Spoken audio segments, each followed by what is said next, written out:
There's a secret that Napoleon Hill discovered during his 20-year journey, interviewing over 500 of the most successful people of his era. A secret so challenging that he hesitated to include it in Think and Grow Rich. Find themselves operating on an entirely different plane of existence from everyone around them. This isn't the secret about desire, though desire matters. It isn't the secret about faith, though faith is essential. It isn't even the secret about the mastermind principle, though that principle can multiply your effectiveness exponentially. Hey. The hardest secret, the one that separates those who merely read about success from those who actually achieve it, is this. You must become ruthlessly, uncomfortably, even painfully honest with yourself about who you really are, what you really want, and why you're not already there. Well, when Napoleon Hill sat across from Andrew Carnegie in 1908, a young man of 25 meeting one of the wealthiest and most powerful men in the world, he had no idea that this encounter would consume the next 2 decades of his life and would ultimately produce a philosophy that would influence millions of people across generations. Now, Carnegie challenged Hill to undertake a massive project, to distill the principles of success into a practical philosophy that anyone could use, regardless of their starting point in life. Hill accepted, and what followed was an extraordinary investigation into the minds of Henry Ford, Thomas Edison, Alexander Graham Bell, John D. Rockefeller, and hundreds of other titans of industry and achievement. Well, but here's what most people don't realize. The real challenge wasn't interviewing these remarkable individuals or identifying the common patterns in their thinking and behavior. The real challenge was confronting the psychological barriers that prevent most people, including Hill himself, from actually applying these principles once they're known. Well, think about this for a moment and really let it sink in. How many... This phenomenon puzzled Napoleon Hill throughout his research because he kept encountering people who had access to the same information, the same opportunities, and sometimes even the same resources as the successful individuals he studied, yet they remained stuck in mediocrity or failure.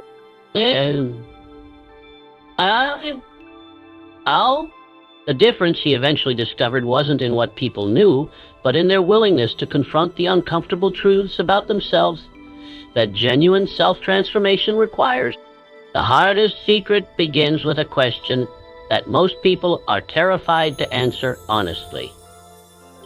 No. We all maintain elaborate systems of self-deception, carefully constructed narratives about why we haven't achieved what we claim to want, sophisticated justifications for why our circumstances are uniquely challenging, and comfortable stories about how we'll definitely make those changes tomorrow, next week, next month, or next year. Hill discovered that successful people distinguish themselves not by having fewer weaknesses or facing fewer obstacles, but by their willingness to acknowledge these internal deceptions and dismantle them piece by piece. No.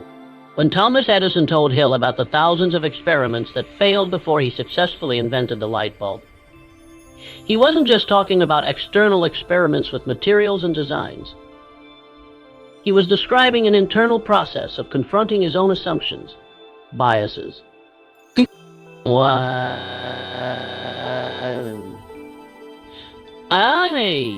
Here's where this secret becomes truly difficult. Acknowledging self-deception requires a level of mental discipline and emotional courage that most people simply aren't willing to develop.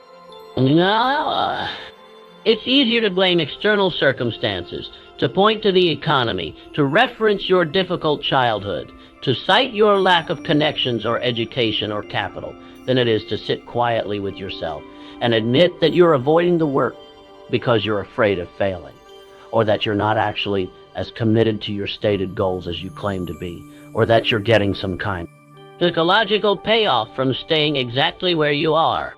Napoleon Hill called this process accurate thinking, and he placed it among the most critical principles in his entire philosophy. Yet it's the principle that receives the least attention because it's the most uncomfortable to practice. Consider what accurate thinking actually demands.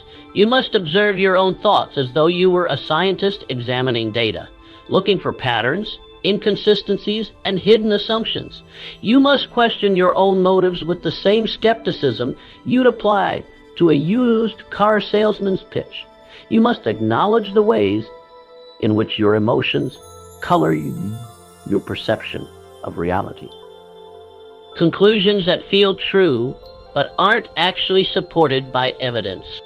This is brutally difficult work, and it never ends because the human mind is incredibly creative at generating new forms of self-deception the moment you identify and eliminate the old one.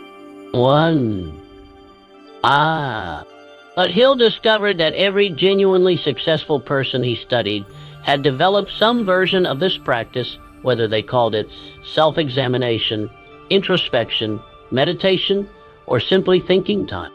Let me share something that Hill observed, but rarely emphasized in his public writings because it was too controversial for the era in which he lived. Many of the most successful people interviewed maintain what we might call a shadow inventory, a running list of their own weaknesses, blind spots, prejudices, and self-sabotaging behaviors.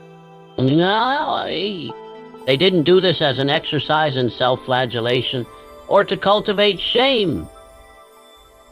They did it because they understood that you cannot change what you refuse to see. You cannot overcome obstacles you pretend don't exist, and you cannot develop strengths in areas where you falsely believe you're already strong.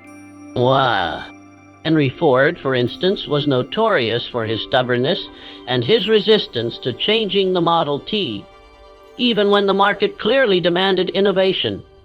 But in his private correspondence and conversations with Hill, he demonstrated an acute awareness of this tendency and the problems it created, which is why he eventually surrounded himself with people who could challenge his thinking. The second layer of this hardest secret involves understanding why we engage in self-deception in the first place. Because without this understanding, your attempts at honest self-examination will feel like fighting against your own nature, which in a sense they are. Well, human beings evolved to be tribal creatures, and our survival for hundreds of thousands of years depended on maintaining our status within the group, which meant we developed powerful psychological mechanisms for protecting our self-image and defending our ego against perceived threat. And when you begin to practice radical honesty with yourself, these ancient mechanisms interpret your self-criticism as a social threat, triggering anxiety, defensiveness, and elaborate rationalizations.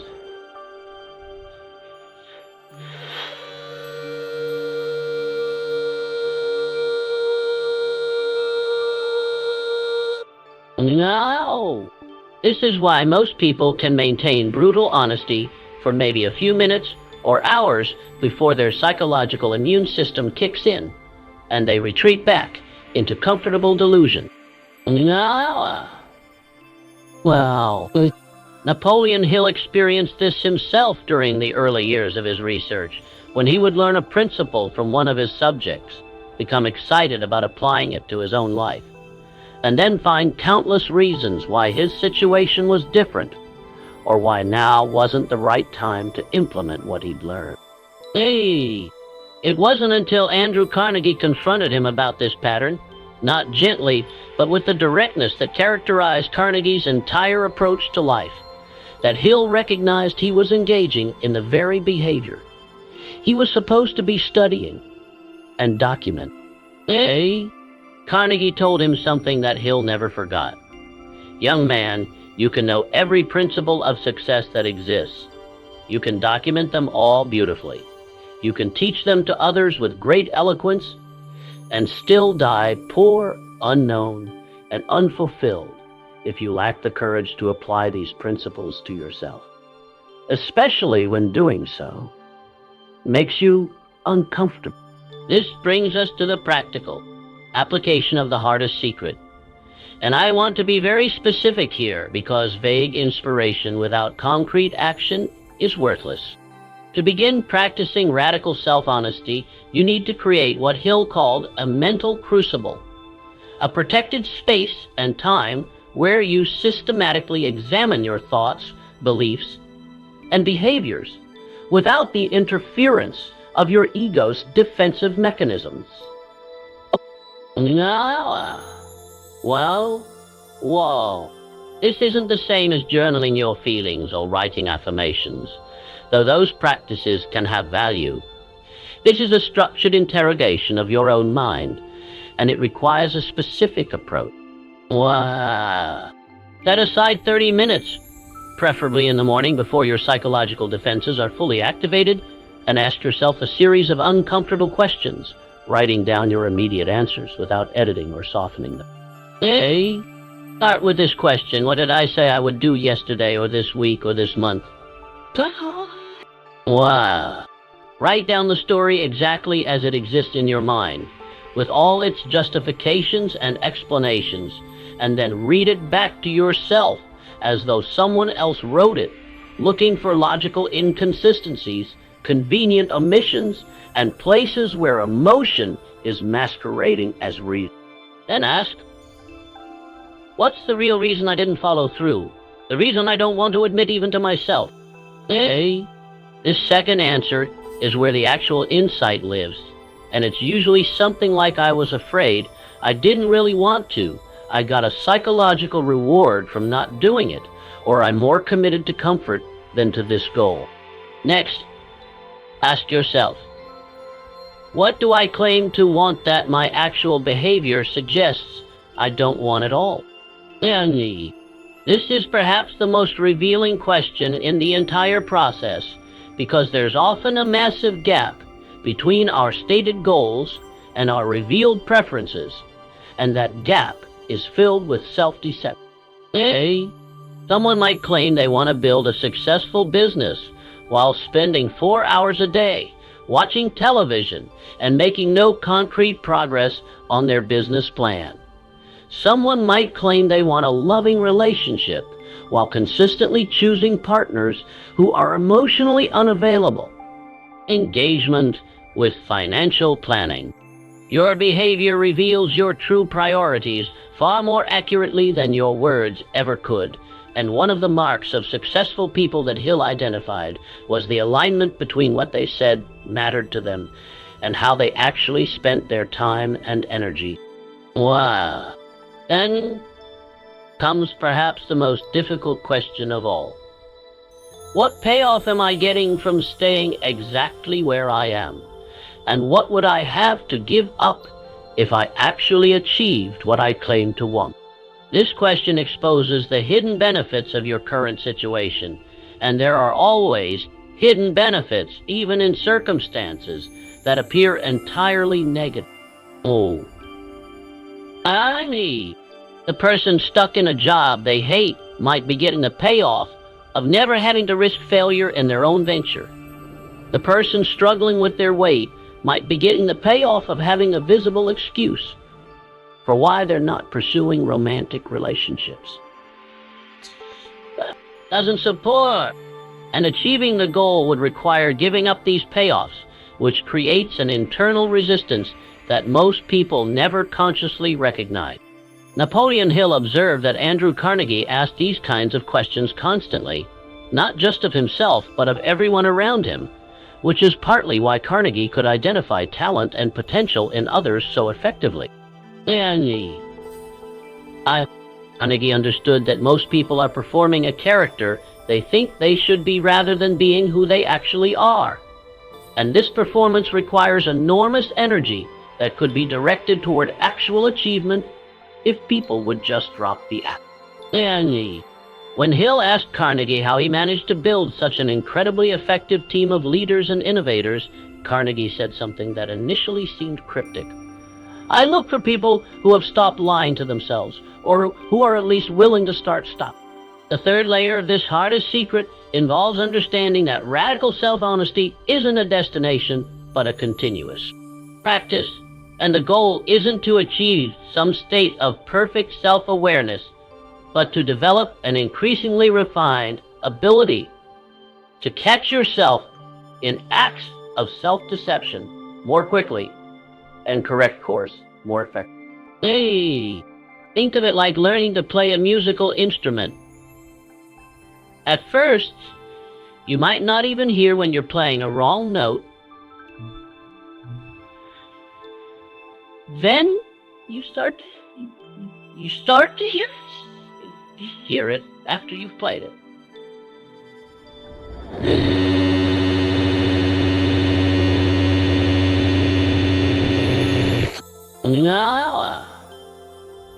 Self-honesty works the same way, and the people Hill studied who had achieved the most remarkable success were those who had developed this skill to the point where they could catch their own rationalizations and justifications almost in real time. This is why Hill emphasized the practice of daily self-reflection so heavily in his later works, particularly in The Master Key to Riches, where he wrote more explicitly about these psychological challenges. He recommended ending each day with a systematic review of your thoughts and actions, specifically looking for moments when you knew what you should do, but did something else. Times when you made excuses, rather than confronting a problem directly. This practice, done consistently, develops what Hill called accurate self-perception, which is the foundation for all the other success principles, because you cannot effectively apply principles of goal setting, persistence, or creative vision if you're operating from a fundamentally distorted understanding of your own capabilities, limitations, and actual level of...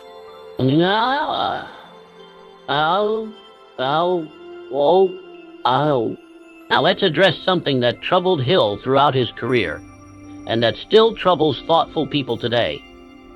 If radical self-honesty is so valuable, why don't more people practice it? And why isn't it taught as explicitly as other success principles?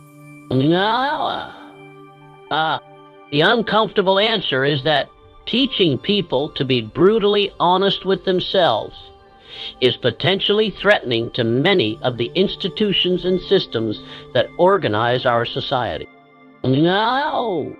Advertising depends on people accepting carefully crafted illusions about what will make them happy. Politics often depends on people accepting simplified narratives that don't withstand serious scrutiny. Even relationships sometimes depend on maintaining polite fictions rather than speaking difficult truths. A population of people committed to radical honesty with themselves would be much harder to manipulate, much less susceptible to empty promises, and much more demanding of genuine value rather than clever packaging. Hill recognized this tension, which is why he embedded the principle of self-honesty within the broader framework of his success philosophy, rather than making it the explicit centerpiece. He knew that if he led with the first step to success, is realizing you've been lying to yourself, most readers would reject the entire philosophy before giving it a chance. So he wrote about desire, faith, specialized knowledge, imagination, organized planning, decision, persistence, and the other principles, knowing that readers who seriously engaged with these principles would inevitably encounter the necessity of self-honesty as they tried to apply it. It was a pedagogical strategy, not dishonesty, but it does mean that the hardest secret is hidden in plain sight throughout his work, waiting for readers who are ready to see it. Let me tell you about a specific example that Hill shared in his personal correspondence, but never published widely because he felt it was too personal. During the Great Depression, Hill himself struggled financially despite having spent years studying and teaching success principles. And he fell into a deep depression about this apparent contradiction. How could he teach others about achievement when he himself was struggling? And his self-deception took the form of blaming external circumstances. The economic collapse, the failure of business partners, bad timing, and so on. All of these factors were real, but they weren't the complete story. The breakthrough came when he stopped defending himself and asked the brutal question, what am I doing or not doing that's contributing to this situation, regardless of external circumstances?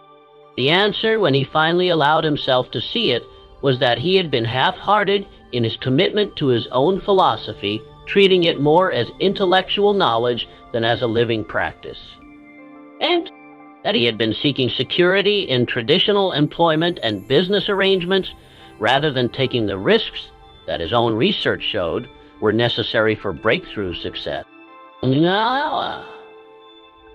He had been playing it safe while telling himself he was being prudent, avoiding bold action while calling it patience, and most damagingly, he had been more invested in being known as an expert on success than in actually demonstrating success through his own achievement.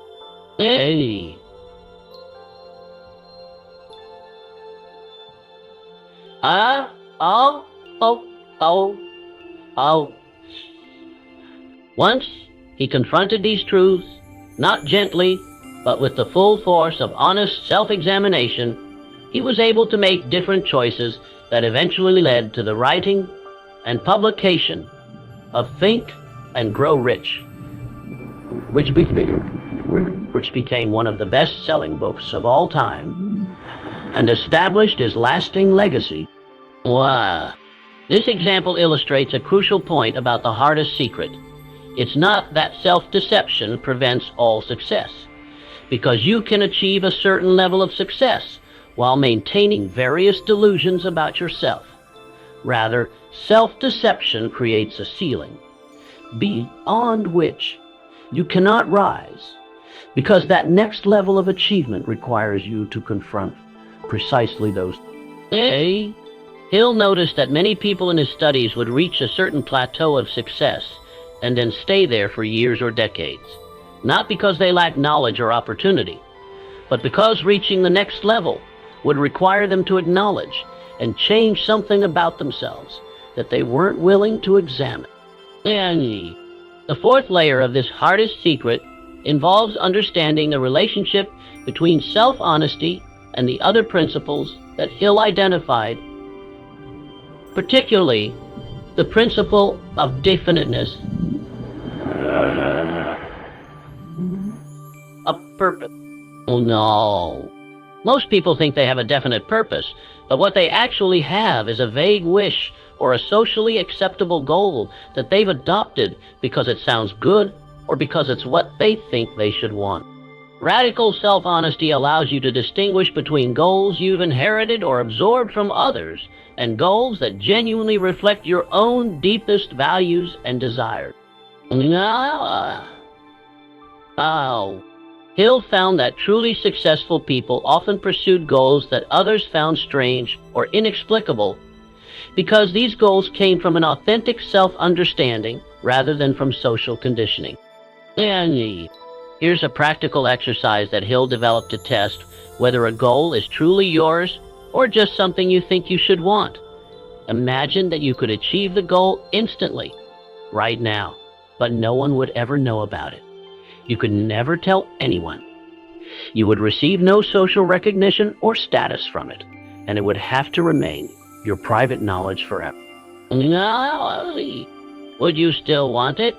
If the honest answer is no, or if you feel significantly less interested in the goal under these conditions, then at least part of your motivation is external validation rather than intrinsic desire, which means your commitment will waver when the pursuit becomes difficult or when others criticize your choice. This doesn't mean the goal is wrong, but it does mean you need to be honest about what's driving you and ensure that your motivation is strong enough to sustain you through inevitable challenges. The practice of radical self-honesty also transforms your relationship with failure, which was another critical distinction Hill observed between those who achieved lasting success and those who didn't. Most people experience failure as a threat to their self-image, something to be avoided, denied, or explained away, which means they can't learn from it effectively because they're too busy defending themselves from the psychological implications of having failed. But when you've cultivated the capacity for honest self-examination, failure becomes incredibly valuable data about what's working and what isn't, what you need to learn or develop, and where your understanding or approach needs to be refined.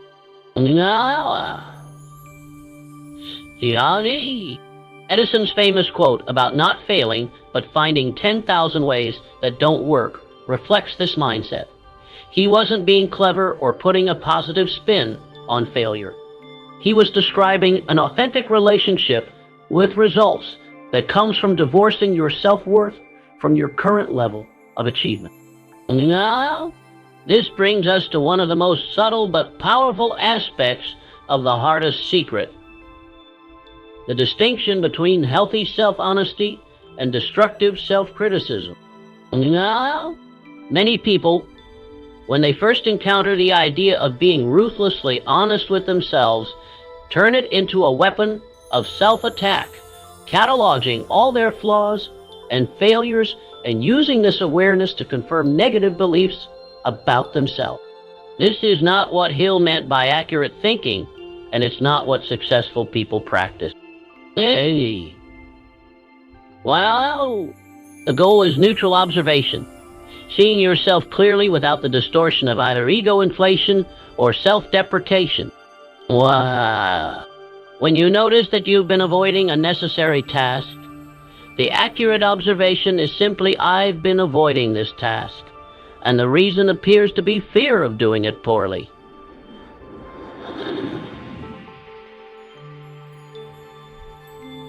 I'm a lazy, worthless person who never follows through on anything. Napoleon Hill emphasized that this kind of neutral self-observation requires what he called the habit of going the extra mile in your own thinking, by which he meant extending to yourself the same patience and understanding you would extend to a friend while maintaining the same clarity and honesty you would want from a trusted advisor. This is a difficult balance to strike, and most people oscillate between being too hard on themselves and too easy on themselves rather than finding the middle path of compassionate clarity. But it's essential to develop this balance because self-improvement that's driven by self-hatred or shame is ultimately unsustainable and tends to create more problems than it solves. Let's talk about the relationship between radical self-honesty and the principle of faith that Hill discusses extensively.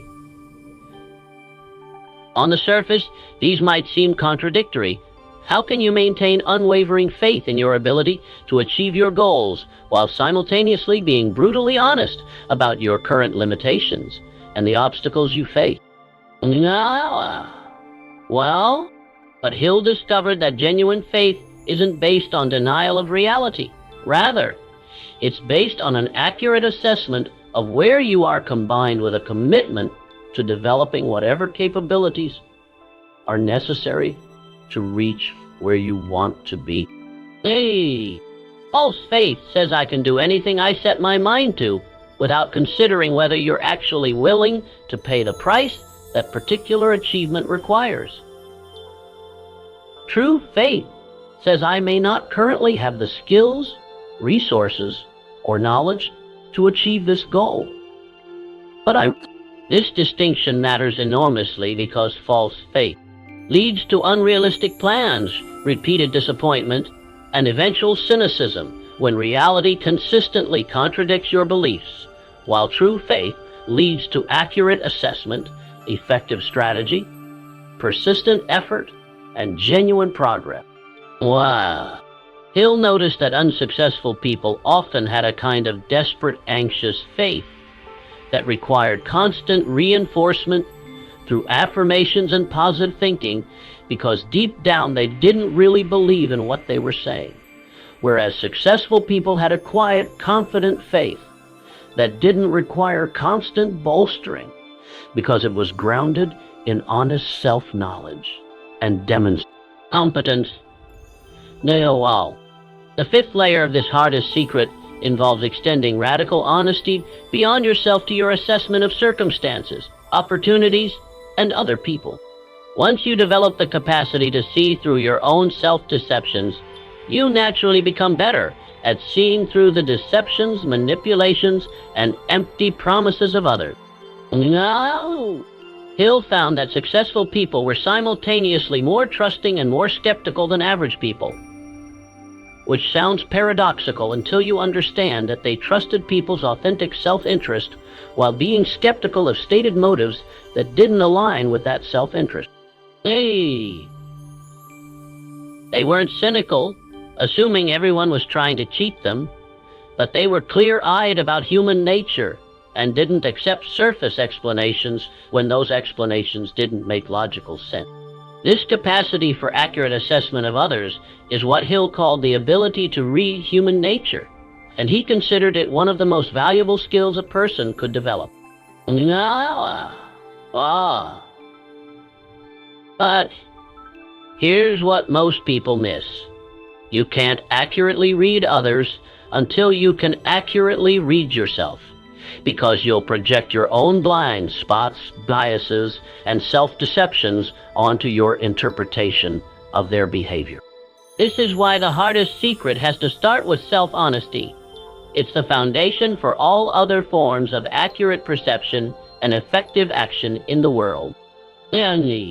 Now we come to perhaps the most challenging aspect of implementing this hardest secret.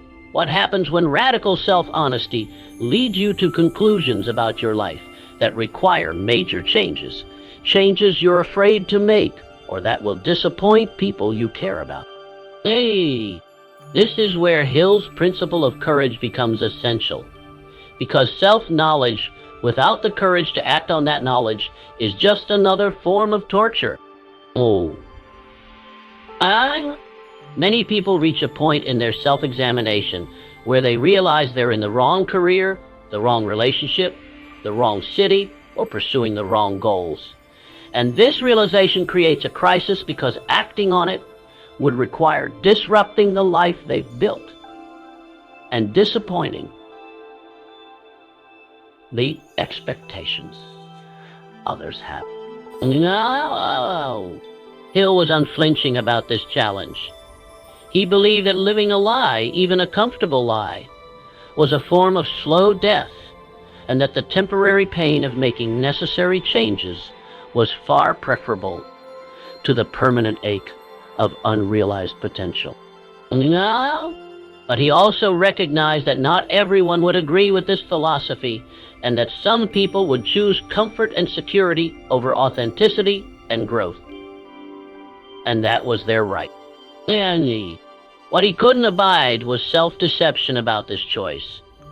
If you're going to choose comfort over growth, at least be honest with yourself about what you're doing, and don't complain about not achieving the success that would require a different choice. Let me share one final aspect of this hardest secret that Hill discovered but struggled to articulate in his published works. The practice of radical self-honesty eventually leads to a kind of freedom that most people never experience. When you stop defending a false image of yourself, you no longer need to waste energy maintaining that image, When you acknowledge your real limitations, you stop beating yourself up for not being superhuman. When you get clear about what you actually want rather than what you think you should want, you can pour your energy into pursuits that genuinely matter to you. And when you accept you're human, flawed, and still in process, you can extend the same acceptance to others and build more authentic relationships. Hey! This freedom is what Hill meant when he talked about peace of mind as one of the true measures of success. And he noticed that the most successful people he studied, despite their achievements and wealth, often valued this internal peace more highly than their external accomplishments. They had reached a point where they no longer needed to prove anything to themselves or others, where they could acknowledge mistakes without feeling threatened, where they could receive criticism without becoming defensive, and where they could pursue their goals with a kind of relaxed intensity that came from not being at war with themselves.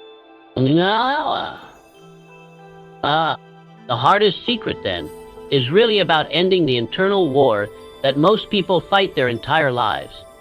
The war between who they actually are and who they think they should be, between what they really want and what they've been told they should want, between their authentic self and the image they project to the world. And this war consumes an enormous amount of psychological energy, creates chronic stress and anxiety, and makes genuine achievement far more difficult than it needs to be. But ending this war requires something that feels terrifying to most people. Telling yourself the truth, the whole truth, without qualification, justification, or softening.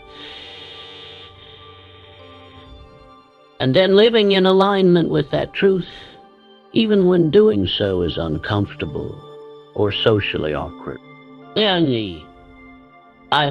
As I finish sharing this hardest secret with you, I want to be clear about something. Knowing this secret doesn't make applying it easy, and applying it doesn't lead to instant results or eliminate all struggles from your life. What it does is give you a foundation of reality upon which you can build something genuine and lasting.